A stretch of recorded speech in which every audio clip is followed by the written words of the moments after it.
everybody, 𝐁𝐴𝐴𝐿𝐴 here, and I have a very simple answer to a very common question for you.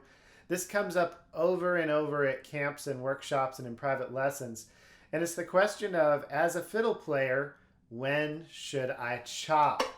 And you may be doing this type of a chop, or this type of a chop, or this type of a chop, or even something like that. There's all kinds of different chops, and the question is, well, when should I do it? And the answer is really simple, but it depends on what kind of an ensemble you're in. So I'm going to give you two common examples of situations that you may find yourself in and let you know whether or not you should chop.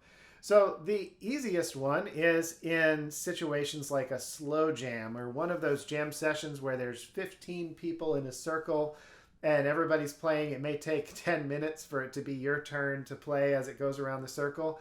In jams like that, do whatever you want when it comes to chopping.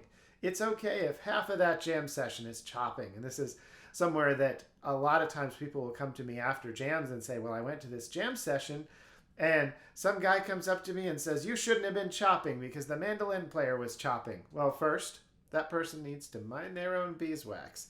And second, often they're wrong. They are right for certain situations. They may be thinking, oh, well, in a bluegrass band situation, for instance, you never see the mandolin and the fiddle player chop at the same time. But in a jam session with 10 people, 15, 20 people, it would be pretty ridiculous to have only one person chop. And if you're going to hold the jam to that standard, then really out of the mandolin players, only one of them should chop. And then what are the other ones going to do? So in this type of situation, you really chop if you want to chop. If you want to practice chopping, do it.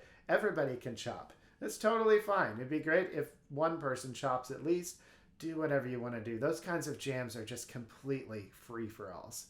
But scenario number two. Scenario number two is you're in a jam session that is like a band. So you're either in a band or in a jam session that is set up like a band. You only have one of each instrument and you're trying to play really well together. Well, that's when you do not want to have two people chopping.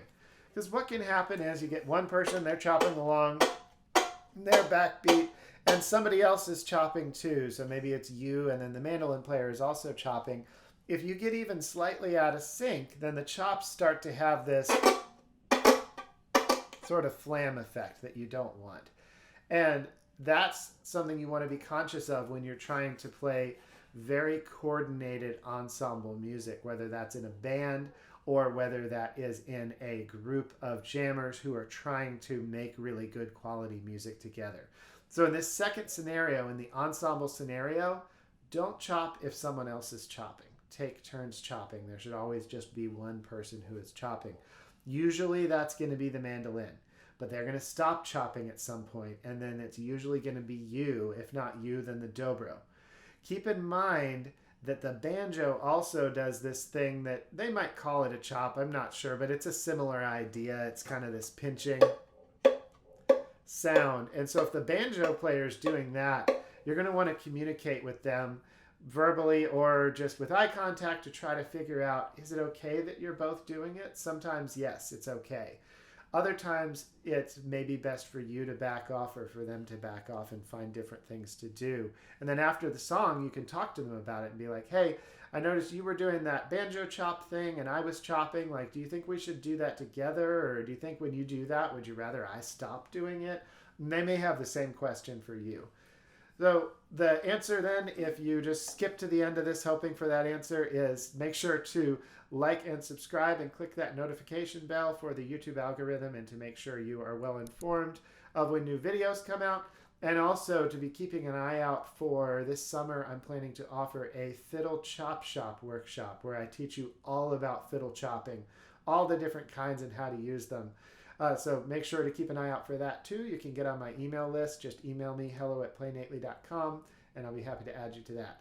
And then your short answer for when you should chop. If it's a large ensemble, do whatever you want all the time. If it's a small ensemble or a band, then plan ahead and try to make it where only one person is chopping.